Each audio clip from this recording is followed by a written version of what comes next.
is still so much that I want to talk about with these start decks, so I figured I'm just going to create a whole video series where I focus on one of them per video.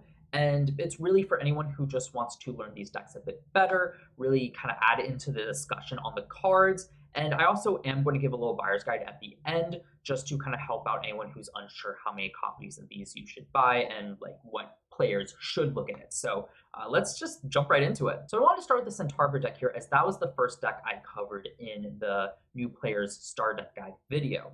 So I mentioned that the strategy that I foresee this deck using is really beginner friendly and is really benefited by the rules, and I just want to provide even more detail on that. The strategy does have a name, and it's called tempo. And tempo just refers to the pace at which the game is progressing. So in a tempo strategy, your goal is to set and control that pace throughout the game. And since you're the one setting it, ideally it should be a pace that you will ultimately come out winning from. And what that actually looks like in Elestrals, more specifically with this deck, is that you just want to be able to answer your opponent's Elestrals on board as efficiently as possible every single turn, and try to end the turn with equal or more spirits than your opponent. Because if you set that pace, your opponent's obviously going to run out of spirits before you do.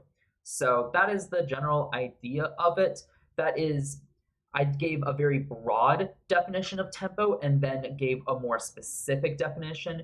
There is a lot more nuance within it, but for the purposes of getting started, if you try to just focus on doing that each turn, then you're already starting to learn what the strategy entails. So I also mentioned that this strategy is heavily favored by the rules, and that is just because the one normal enchant per turn really gives a lot of inherent value to Elestrals, and also attacking has a ton of inherent value. And that's pretty much because whatever spirits you use on Elestral you can't really dictate what their value is until they hit the underworld. So it can be like one attack, two attacks, destroying this, destroying that. All that is kind of bunched into whatever that Elestral with the enchanted spirits on it does while it's on the board.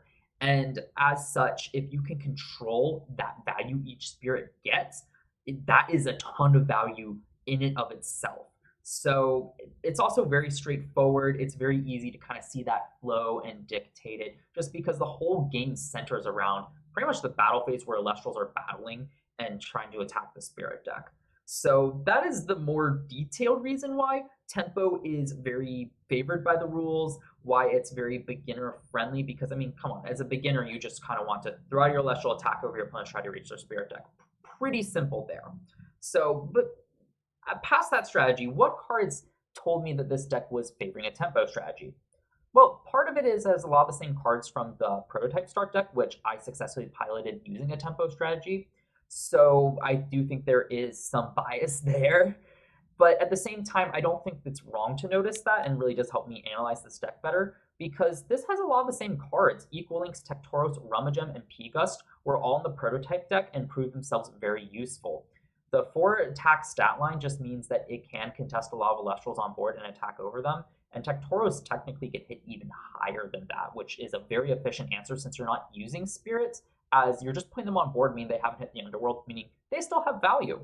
And Aramir is actually a nice inclusion with its phenomenal stat line. Notably, going first, just being able to set up a 5 defense can really, if your opponent, it stops your opponent from attacking, then that is a great way to set the tempo of the game as well. Same thing goes for Sparta here with its 5 defense. But all in all, just that 4 attack stat line, Tectoros being able to hit higher is really great for just easily attacking over your opponent's Elestrals to set the tempo and kind of maintain it as well. But also, a lot of these have really great effects that kind of go along with it.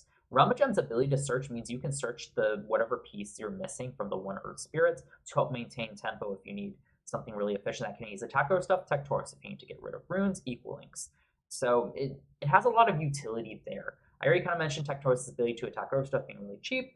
Equal Links has Rune Destruction, which means that you can stop your opponent from being able to disrupt your plays, with the added benefit of possibly throwing more spirits on your Elestrals, which means you can hit their spirit deck for some damage, which means that you're really pushing your opponent towards running out of spirits before you.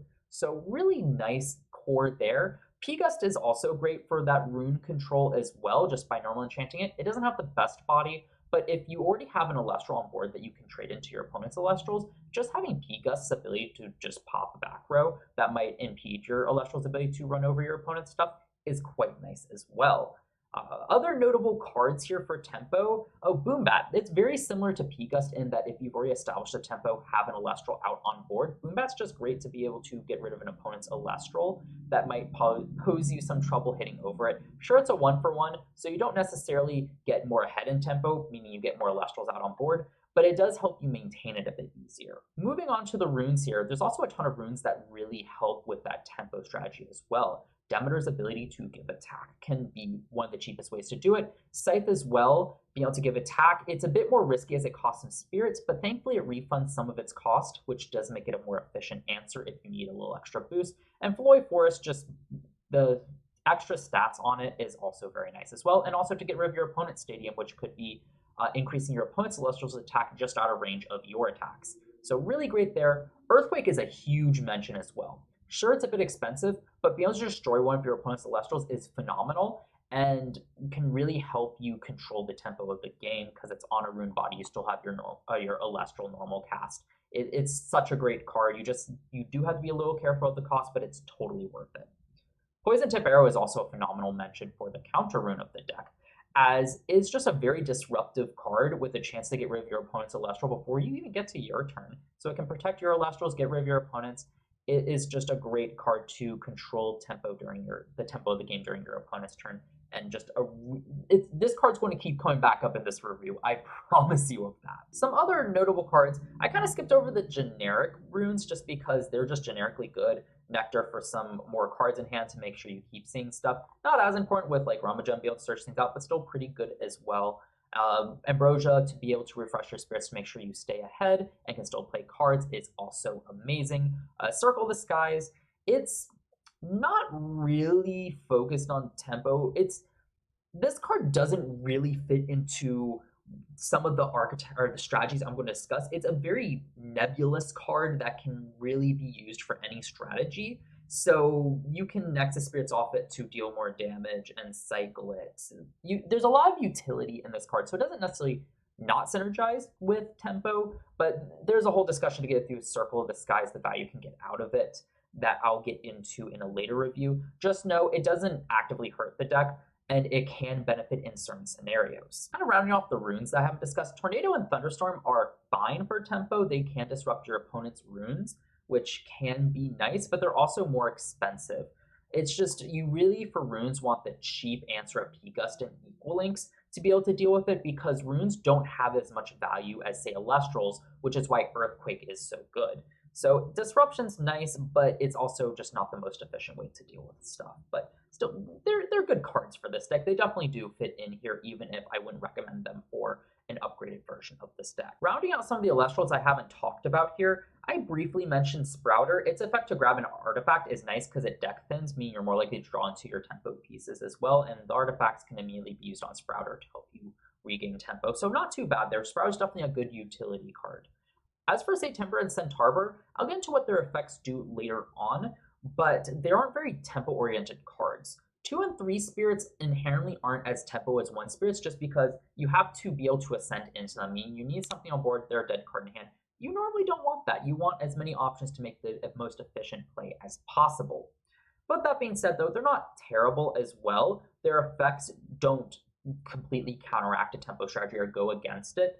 It just so happens that these two cards are rewarded very well by the tempo strategy, but don't necessarily help out the tempo strategy all too much. They're more just like an explosive kind of, I'm seizing control of the game and closing it out kind of play than just controlling the pace of the game and help you control the pace of the game throughout. So, of course, these are going to be fantastic cards. If you're ahead on tempo, have an Elestral out on board, you can get rid of their back row. Just ascend into, say, Timber, and you can just kind of blow out your opponent from there with its effect to special end into Centaurbor and attack again. And Centaurbor is great at also just kind of sticking around as well. But overall, for a pure tempo strategy, I would not recommend these cards. But hey, the fact that these cards are a bit easier to get out because of the tempo strategy just does add to this deck, even if I wouldn't recommend them for a tempo deck. So I think these are a good top end for the deck, honestly. I mean, it's just a start price, not a refined deck either. So that's another good note there, that I do think that these do fit in quite well with what this deck is trying to be. And that's a beginner product. final Elestrals I haven't talked about. Spinosect I'll go over first. I think it's a fine tempo card. It has all the same issues being a two-spirit that I mentioned, and actually I realized I didn't fully elaborate on it. The other reason I say two-spirits aren't as great is because right now in Elestrals, there's a lot of single target removal, not just wide removal or just kind of nuking multiple targets with one card. And that means that it's actually more beneficial to go wide, as your opponent's going to have to use more cards to get rid of them. And it's going to be a lot harder for them. It's usually going to be more expensive. So Ascension isn't necessarily ideal right now in a tempo strategy because you're kind of putting a lot of value into one card that has the most answers to it currently. That being said, though, Spinosect for a tempo strategy isn't bad for an Ascension, especially if you're just playing against pro-type decks. As you can see, these are going to be very inefficient with a ton of 2 and 1-outs. And Spinosect here is just a big body, 9 defense, really hard hit over, that can actually attack from defense. So that means it can interact with your opponent's board and easily attack over a lot of what they have, which is pretty good for tempo here. And since your opponent is going to be less likely that your opponent has the out to Spinosect because all these decks are more inconsistent, it actually, I think, will do a phenomenal job in this deck being able to control tempo. Just in terms of upgrading this deck, this card definitely won't make the cut because it just doesn't do enough and doesn't. The risk that you have with this card, the fact that your opponent can more easily deal with it, it's just not worth running versus just playing a second or even third Elestral on board to go wide. Rounding out the Elestrals here, we got Spineth and Giraflora. These two I save for last because I think these two are the two cards that really don't belong in this deck. I'll start with Spineth because it's a bit easier to explain why. Spineth is a 1 attack, 5 defense Elestral, so it doesn't have a very offensive stat line. It's got a decent defensive stat line, but you really don't want to just be walling up. You want to be answering your opponent's Elestrals, and Spineth doesn't do that. Its effect, sure, sets the opponent's Elestral to 0 attack when Spineth is destroyed and you can enchant it on there, but it isn't actually dealing with the Elestral. Spineth can still be destroyed by rune removal. They can still ascend it. Spineth just slows down what your opponent do instead of actually answering it. And for a spirit, you can easily answer your opponent's Elestral. It's just not good value. It's more of a stall card than anything else, so it really just doesn't belong in a tempo strategy here. As for Giraflora, this one isn't as obvious to not be a great tempo card. The most notable thing is, again, just the 1 attack here. 4 defense really isn't that remarkable, but it does have a good effect. Grabbing back an Elestral or 1 Earth Spirit Elestral from the Underworld means you can grab back your Realm Gems for more searches. You're equaling top rooms, Tech Tauros to hit over stuff. So it's not inherently bad, but just like kind of like the 2 Spirit Elestrals, you're not going to readily play it. You're going to want to wait until probably you're ahead on board and attacking over stuff to get off this card, to get back some value, and you really don't want that. You would rather just be able to play another good tempo piece to control the board. So, and I know it seems like Giraflora kind of falls into the same situation as P-Gust and Boombat here, but the notable thing is P-Gust and Boombat interact with the board. Giraflora just sets you up for next turn. So that's the big thing, is these two cards are a bit faster than Giraflora. So, and hence why they belong in this deck, but I don't think Giraflora does. So now that I've talked about all the cards here, we kind of have a good idea of how this deck is shaping up. You can see that there are a ton of really great cards that support the tempo strategy and very few that don't. Even the ones like Tornado and Thunderstorm I didn't give the most favorable review for, they still don't go against the strategy. They're still fine cards. So all in all, this deck looks to be one of as consistent as it can be with a ton of 2 and 1-ups in the deck for sure. A really straightforward and powerful strategy, and honestly just gives you a great base for a good deck that you can build out. So I really do like this product here. I think it is very sound. With my more in-depth review of how the deck wants to run out of the way, I wanted to focus more on the version exclusives now, as I'm going to give my review for them here. I'm going to do a main set review. I'm just not going to include these cards in here because that's part of the purpose of this video. So the version exclusive cards are Sprouter, Centaurbor, Centaurbor, Giraflora, Demeter, and Poison Tip Arrow. I told you Poison Tip Arrow was going to come back up. So let's just kind of go through these one by one. Sprouter here is a 3 attack, 5 defense, 1 Earth Spirit Elestral that reads, when you normal cast a Sprouter, you can search your deck for an artifact and add it to your hand.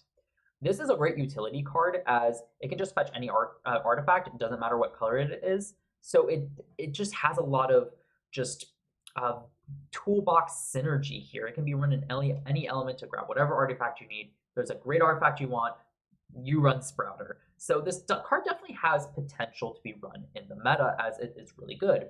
For right now, though, I think its value will only increase over time. Meanwhile, Sprouter is a fine card right now, just being able to grab Scythe in a Tempo Earth deck, so it definitely has some viability right away. But in terms of it being splashable in other decks, I think that'll just come as we get stronger artifacts. As right now, the artifacts aren't amazing. They're honestly just best as Nexus targets for the most part. But still, Sprouter, just a generic card, will always be great. And I really think every player should have that's trying to build at least somewhat competitive decks, or at least even fun decks. You really want a playset of Sprouter here.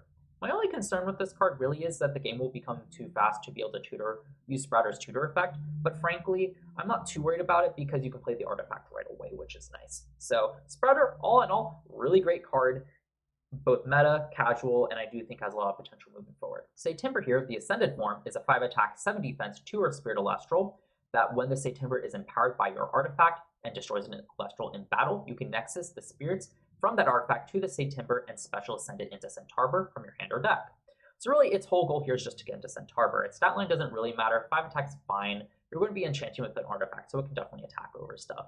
And really, you just want to make sure that you don't run into a counter room with Centaurbor here, or at least not like a shield. I think Poison Tip would be fine as long as it can still attack over stuff. But Centaurbor just really is just an enabler for Centaurbor.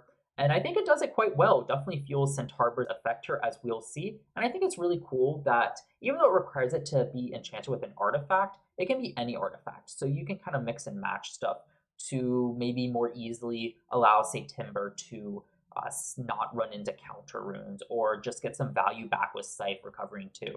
There's a lot of flexibility in this card, and I do think that it will make a really fun deck with Centaurbor, just to use Centaurbor into Centaurbor to secure your game. So really neat card here. In terms of meta viability, it's not meta viable. 2 spirits are it's still better just to go wide and use your 1 spirits, as they still have some really good effects and are the easiest to get out. But Centaurbor is definitely going to be a really fun card to build around, and will make a really strong fun deck, even if it doesn't see meta play. There are just too many punishes for this card, and sure, you can make the argument, oh, just run Trident of Poseidon, which can protect it against counter runes, so you can more safely get Centaurbor. Then you're just trying. I still don't think that's as great for meta overall. And Centaurbor I don't think is that great either, so I think this is just going to be more of a fun deck overall. So still though, Centaurbor for a fun card does what it needs to great, and I'm sure a lot of people will enjoy playing this deck. Also, fun note with this card, because an Ascended Elestral is considered a new Elestral, if you use Centaurbor's effect to go into Centaurbor, the Centaurbor can attack right away with 5 spirits, so that's fun as well. So I do have a bit more to say about Centaurbor, but I think I need to go over Centaurbor first for just it to make sense in the context of the deck you'll want to build around these two. So Centaurbor is 11 attack, 15 defense, 3 Earth Spirit Elestral that has the ability that you can disenchant 1 Earth from the Centaurbor in order to target and destroy a card. As long as Floyd Forest is enchanted, the Centaurbor cannot be targeted by invoke runes. So Centaurbor here, one has that protection effect of Floyd Forest up, so it requires a bit of setup but makes it really annoying to deal with, as pretty much as long as you're not running it into counter runes, which you can use its first effect to try to destroy them before you run into them, your opponent pretty much has to either deal with the forest first and use an evoke rune, or they have to use an Elestral effect, which right now Boombat and Kinleo are the 2 notable ones here. But of course, those are just 2 responses, and only Boombat's really splashable. So this card is pretty threatening, and a lot of times if you can just time it right, you can get this thing to stick and you'll just win. You've got plenty of board control with the disenchant 1. Just if your opponent tries to set a counter rune, you just get rid of that and Centaurbor can attack freely. If you don't have to worry about it, just get rid of their Elestral and attack them for every spirits on Centaurbor. It's honestly pretty powerful here. And that's kind of why I meant to say Timber set it up very well. Nexusing 2 spirits, or spirits from the artifacts. Right now, all artifacts cost 2 spirits. Sets up Centaurbor to be able to use this effect without having to go to the underworld. It will keep at least 3 spirits on it. So ideally, of course, you do it with Scythe, and you've got 2 uses of Centaubor's effect right there. If you use an artifact of a different color, you can only really use Centaubor's effect once, but it at least won't be sent to the underworld by not having enough spirits. It'll just be misenchanted. So all in all, this is a really cool package here, and how I envision these two being run is you just run a deck that tries to just waits for your opponent to have a turn where they don't set a counter rune, or you kind of bait out their counter runes, bait out their boom bats, whatever, and then you just go say Timber, attack Centaurbor, attack them for a ton, and then as long as Centaurbor sticks, you can just use its effect to control the board and just pretty much win from there. Once you stick it, you're probably going to win. So that seems pretty powerful. Again, I don't think it'll be very meta, but it definitely seems like a fun deck. And Centaurbor is a really powerful 3 Elestral here. Even if it isn't meta, it's just going to be quite fun, honestly, which I think is most important here. Moving on to Girafflora, it is a 1 attack, 4 defense, 1 earth Elestral. It reads, when you normal cast this Girafflora, you can return an Elestral with an enchantment cost of 1 earth from your underworld to your hand. Really nice utility effect here. I don't think it's too relevant right now with earth decks, but if we get more different types of earth decks that don't maybe focus on tempo, which I think is going to be the mono earth tempo is going to be the prominent meta strategy for this, Girafflora definitely has a chance because it has a really great value effect. But again, just doesn't mesh with tempo here. I've already gone over that extensively when I was talking about the deck as a whole. So still, I think Girafflora definitely has some potential going forward. It is a bit, my one concern is that it's just too slow. Pretty much it.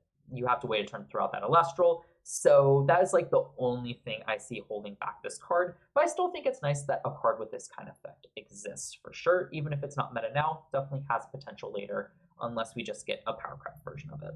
Demeter here is the Divine Rune for Earth, and like almost all the Divine Runes right now, when you cast this Demeter, you can chant up to 3 Earth Spirits. And then its effect is you can dischant 1 Earth from this Demeter in order to give +3 attack, +3 defense to an Elestral until the end phase. So, frankly, compared to all the other Divine Runes, this has one of the weakest effects for disenchanting 1 Earth. +3/+3 is not great value for a single spirit. That being said, though, it still sometimes gets the job done. It's certainly not bad, even if it just isn't as valuable as some of the other Divine Runes. And honestly, just the fact that Demeter is a Divine Rune gives it a lot of inherent value, as it and Stadium Runes are the only ones that can exist on the board, not coupled to anything else, like pretty much like artifacts are. So that, and they can just exist there with the spirits, which is notable. And Demeter, Divine Runes especially, since you can chant them with this one in particular, up to 3 spirits, does also make it very notable as opposed to the Forest, as you can use its effect, you can Nexus off of it is the big note, without worrying about losing it as well, which is quite nice. So I kind of mentioned the value that Divine Runes have is being great Nexus targets. Divine Runes case would be Equalings, but also it combos real well Tectoros. Just having extra Earth Spirits on board to pump up Tectoros that isn't linked to any Elestral is quite nice, and why Demeter is definitely the preferred one to throw out there over Scythe. So right now, I definitely think Demeter is going to be run in Mono Earth to help out Tectoros for the easy, efficient ways to answer your opponent's Elestrals. In the long run, though, the only chance I see Demeter kind of sticking it out is if you really want cards that need Demeter on board, that name specifically. And Scythe does, but I don't think Scythe is good enough for that yet. I'll review Scythe in the main set review as it's in there, so I'll be able to give my thoughts more on there. But pretty much Demeter definitely has some value if other cards that are really good need Demeter out on board for its name. That will make Demeter definitely reappear in decks. But if they just need a Divine Rune, I foresee better Earth Divine Runes coming out, and they will just replace Demeter in the long run as well. So right now, I definitely think Demeter is crucial if you're wanting to play Mono Earth or really any Earth deck. But in the long run, I definitely think it will drop off, unless cards need specifically Demeter on board. Poison Tip Arrow. I've been waiting to get to this one. So this one is insane to be an exclusive to this deck. It's so good. It's one of the best counter runes in the game right now, disrupting your opponent by giving their Elestral -2 attack with the added benefit of using another spirit to destroy it at the end of turn. So this card, again, it can disrupt their Elestrals, make it so that they have to work a bit hard to attack over your stuff. And then for 1 spirit, that's great. And for 2, it's just an Earthquake before your turn even starts. That is also awesome. And you can even choose just not to if you don't want to use the spirit or want to leave the Elestral up for, say, like attack over something like, say, Timber's effect. So all in all, it's just super flexible, super disruptive, a really great meta card. And because of its flexibility, I foresee this card being consideration for the foreseeable future in meta decks, even as we get more responses. But right now, it's just going to be a namesake of the meta, along with Shield of Achilles as the 2 best disruption runes in the game. So really insane that only this deck has it. So now that I've gone over the version exclusive, I want to give a buyer's recommendation for anyone, like who should pick this up. So right away, if you're wanting to play meta, pick this up because of the poison tip arrow. You need to at least pick up 2 to get your playset, if not 3 to get 2 playsets, because poison tip arrow is going to go in everything meta-wise for the first set, and also in a lot of non-meta decks as well. So even if you're just a more casual player, I would still recommend picking this deck up, as just getting the 3 poison tip will make your decks that much better. And on top of that, you will also be getting your Sprouters, which is a good generic card as well. Past those players, you also just get a ton of great generic cards in here, like P-Gust, Aeromare, and Boombat, which also make it worth it, and the Earthquakes for that matter. Tornadoes, you get 2 Thunderstorm, just a lot of great generic cards. I skipped over the generic runes, but they come in everything, so that goes without saying. So regardless, I think this is a great pickup for even people just playing casually because of those generic cards. Now, other than competitive players wanting to pick up at least 2 for your poison tips, you should also pick up 2 of this if you're planning on maining Earth as an element for your Demeters, and also because, especially if you want to play Centaurbor focused deck, because I do think you'll want to Centaurbor in the long run as discard and mill stuff become more common. So those are other reasons to pick up 2 of these, and frankly, you just get a great basis of Earth Elestrals, so you need to get less from the main set to build a more comparable Earth deck or even Centaurbor deck. So all in all, I mean, this deck is a highly recommended buy for the groups I have outlined. So yeah, that is about it for the Centaurbor deck. In summary, I think tempo is the best strategy for it. Just with the cards that I see here, it really seems like it can really utilize that strategy the best. It's got phenomenal just exclusive cards in Sprouter, Demeter for people wanting to play Earth decks, Poison Tip Arrow by far and away, just the must-have card from this. And in terms of the buyer's guide, of course, if you're wanting to main Earth, pick up 2 of this for your Centaurbors, your Demeters, your Poison Tips. If you're a meta player, I would definitely consider picking up at least 2, if not 3 of these. And honestly, just any player wanting to play, you've got a phenomenal base with some good generic cards in Sprouter, P-Gust, Aeromare, Boombat, Earthquake, Tornado, Thunderstorm, and of course all your generic runes as well. So with that being said, though, I want to hear your thoughts on this deck down in the comments below. What do you think of my analysis? What do you think of the deck? Do you agree or disagree with anything? I really want to make this to get my thoughts out there, but also for a great discussion. And also, if I will be linking the playlist to me reviewing all the other starter decks up above and down in the description, as well as linking when I do post my the base set review as well. So look forward to that as well. And if you're enjoying my content, please subscribe and hit the notification bell so you're notified when I upload more Elestrals content. And really just to round it out, this new player starter deck guide, thank you so much for all the support on it. I'm very happy to see this has been useful. It's one of my most watched Elestrals videos, especially since at the time of recording this, it was out on November 15th and it is currently the 18th. So it's just been 4 days since it's been out, 3 or 4 days. And that is crazy. So really motivated me to make those as well. So again, just thank you so much. And yeah, look forward to more content coming out from me real soon.